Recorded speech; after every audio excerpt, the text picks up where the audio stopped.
Howdy, all. Swan Marion, the bookworm cowboy here. Here to read some more of The Magician's Nephew. I know I started to read the first chapter, but then I got cut off due to low storage.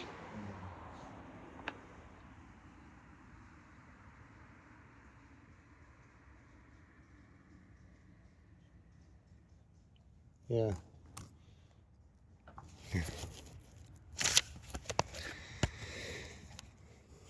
Chapter 3, The Wood Between the Worlds. Uncle Andrew and his study vanished instantly. Then, for a moment, everything became muddled. Next thing Diggory knew... Hold on. A stupid phone.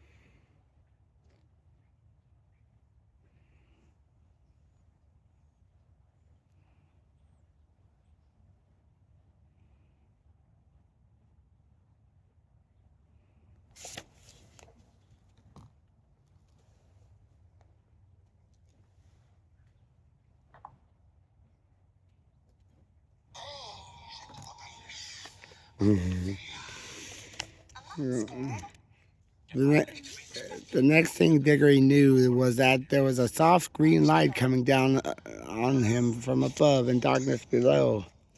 He didn't seem to be standing on anything or sitting or lying.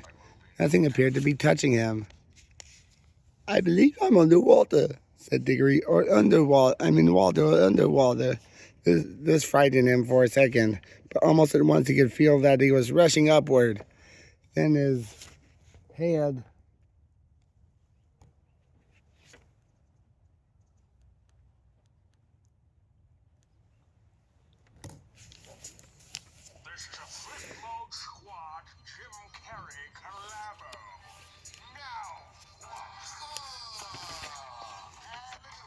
His head suddenly came out into the air, and he found himself scrambling ashore, out onto a smooth grassy ground, and at the edge of a pool. As he rose to his feet, he noticed that he was neither dripping nor panting for his breath, as anyone would expect after being underwater. His clothes were perfectly dry. He was standing by the edge of a small pool, not more than 10 feet from side to side, in a wood. The trees grew closer together and were so leafy that he could get no glimpse of the sky. All the light was green light that came through the leaves, but there must have been a very strong sun overhead, for this green daylight was bright and warm. It was the quietest wood you could possibly imagine. There were no birds, no insects, no animals, and no wind.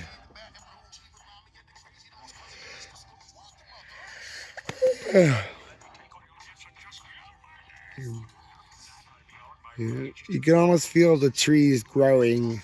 The pool that he had just got out of was not the only pool. There were dozens of others, a pool every few yards as far as his eyes could reach. You could almost feel the trees drinking the water up with their roots. This wood was very much alive. When he tried to describe it afterward, Diggory always said it was a rich place, as rich as a plum cake.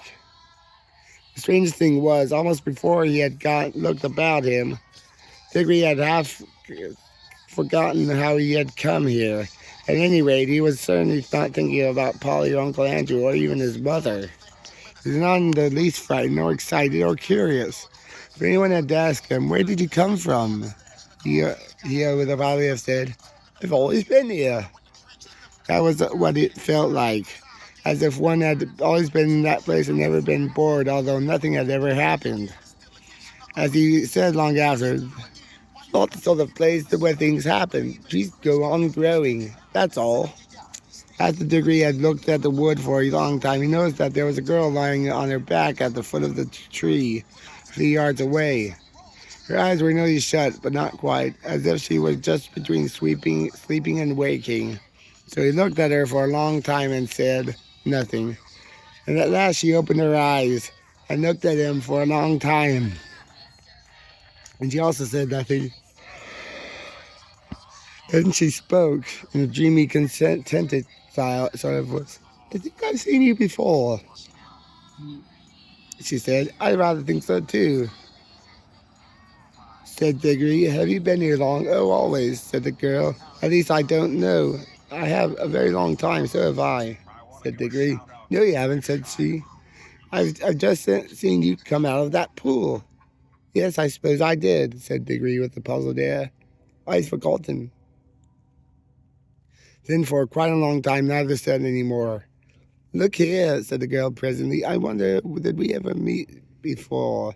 I had sort of an idea, sort of picture in my head of a boy and a girl, like us, living somewhere quite different and doing all sorts of things. Perhaps it was only a dream. I've had that same dream, I think, said Diggory, about a boy and a girl living next door. Something about crawling among rafters. Remember the girl had a dirty face. Aren't you getting mixed up? In my dream, it was the boy who had the dirty face. I can't remember the boy's face, said Diggory, and then added, Hello, what's that? Why, it's a guinea pig, said the girl, and it was a fat guinea pig nosing about in the grass.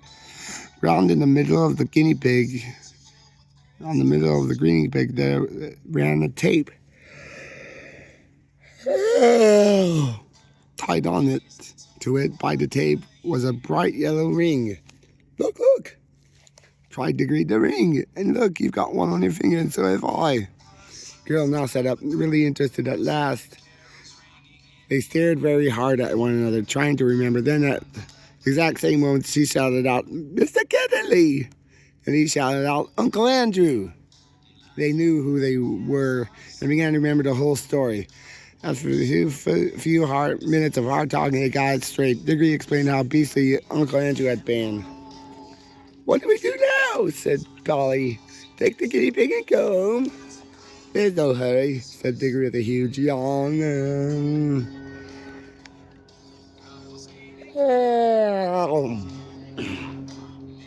I think there is, said Polly. This place is too quiet. It's so dreamy. You're almost asleep. If you once get into it, you shall just lie and drowse forever. It's very nice here, said Diggory. Yes, it is, said Polly, but we've got to get back. She stood up and began to go cautiously toward the guinea pig. Then she changed her mind. Might as well leave the guinea pig, she said. It's perfectly happy, and your uncle will only do something hard to it if we take it home. I bet he would, answered Diggory. Look at the way he's treated us. By the way, how do we get home? Back into the pool, I expect.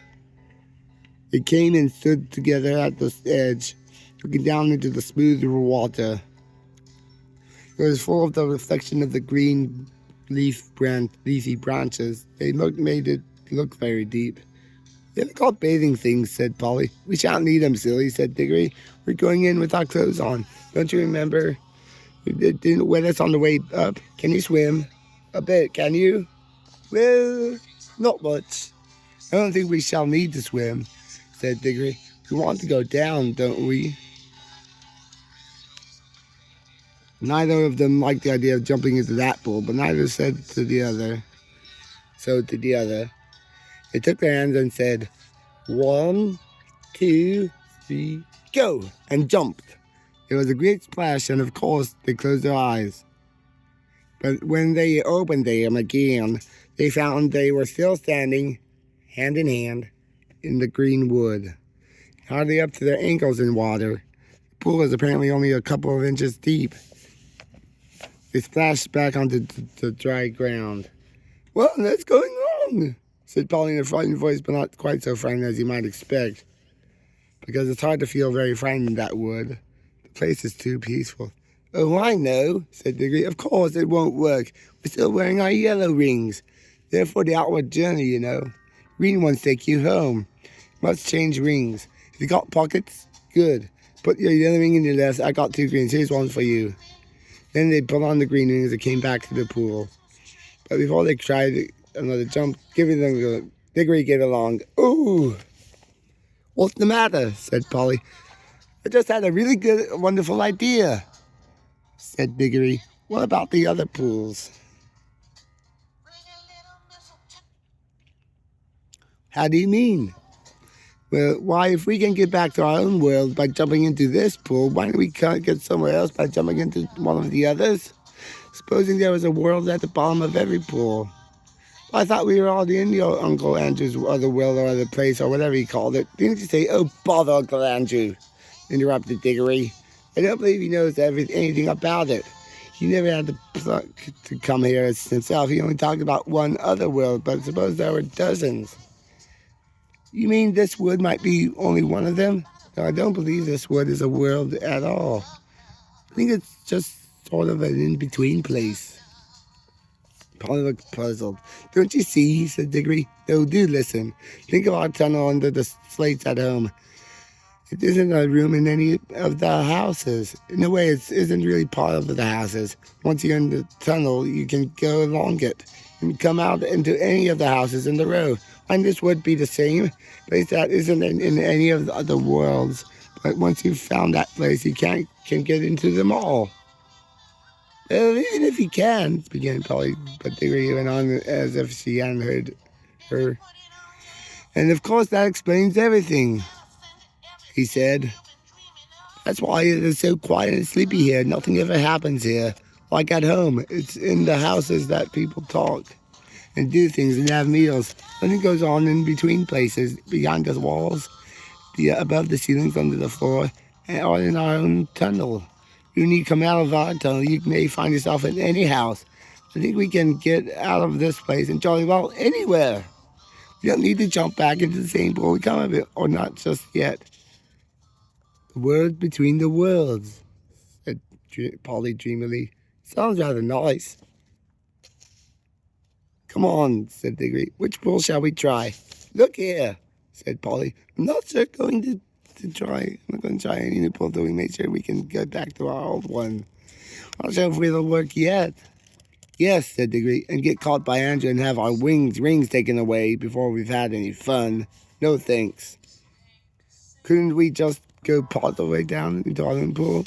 Said Polly, just to see if it works. Then if it does, we'll change rings and come back up before we're really back in Mr. Kedley's study. Can we go part of the way down?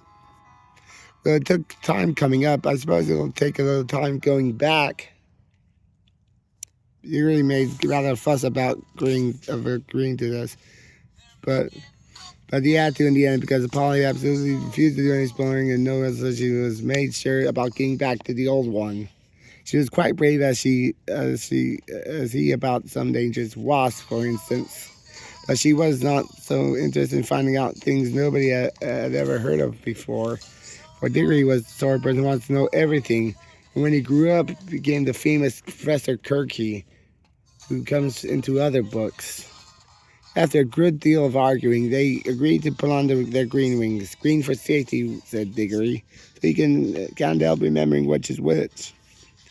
And so help remembering which is, and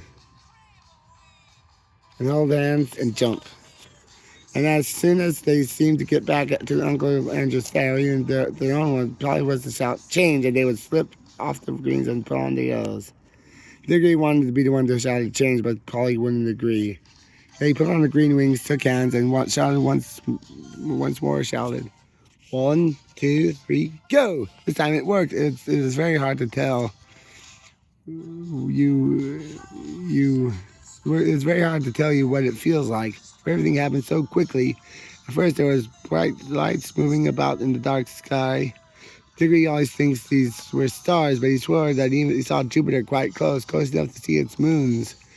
Almost at once, they were rows and rows of roof and chimney pots about them. They could see St. Paul's and knew they were looking at London. But you could see through the walls of all the houses. Then they could see Uncle Andrew, very vague and shadowy, but getting clearer and more solid looking all the time, just as if he were coming into focus. But before he became quite real, Polly started to change, and they did change. Our world faded away like a dream, and the green light above grew stronger and stronger. So their heads came out of the pool, and they scrambled ashore. And there was the wood all about them, as green and bright as still as ever. The whole thing had taken less than a minute. "There," said Diggory. "That's all right. Now for the adventure April will do. Come on, let's try this one." "Stop," said Polly. "Aren't we going to mark our pool? This pool?" They started to turn quite white as they realized the dreadful thing that Diggory had just been going to do. For there were any number of pools in the wood, and the pools were all alike, and the trees were all alike, so that if they had once left behind the pool that led to their own world, without making some sort of landmark, chance would have been hundreds to one against their finding it again. Diggory's hand was shaking when he opened his penknife and cut up a long strip of turf on the bank of the pool.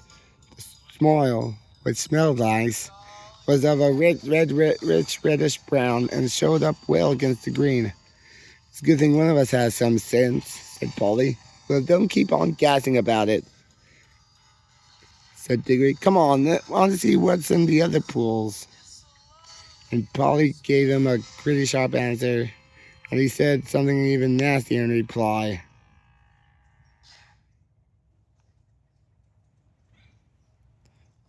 Quarrel lasted for several minutes, but it would be dull to write it all down. Let's skip on to the moment at which they stood, the beating hearts and rather scared faces on the edge of the unknown pool with their yellow rings on, and held hands, and once more said, "1, 2, 3, go!" Splash! Once again it didn't work. This pool too appeared to be only a puddle. Instead of reaching a new one, they only got their feet wet and splashed their legs for a second time. That morning, if it was a morning, it seemed always the same time in the world between the worlds. "Blasted botherations!" exclaimed Diggory.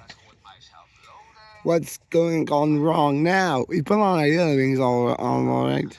We said yellow for the outward journeys." Now the truth was that Andrew, who knew nothing about the wood between the worlds, had the wrong idea about the rings. The yellow ones weren't outward rings, and the green ones were homeward rings, at least not in the way he thought. The stuff of which both were made of had all come from the wood. The stuff in the yellow rings had the power of drawing you into the wood. It was the stuff that wanted to get back to its own place, the in-between place. The stuff in the green rings is stuff that is trying to get out of its own place. So that green would take you out of the wood into a world. Uncle Andrew, you see, was working with things he did not really understand.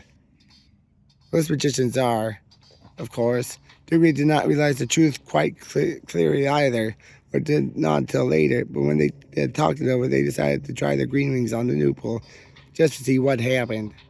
"Well, I'm game if you are," said Polly, but she really said this because in her hearts of hearts, she now felt that neither kind of ring was going to work at all in the new pool. So there was nothing worse to be afraid of than another splash. I'm not sure that Diggory had not the same feeling. At any rate, when they had both put on their rings and come back to the edge of the water and taken hands again, they were certainly a good deal more cheerful and less solemn than they had been the first time. "1, 2, 3, go!" said Diggory, and they jumped.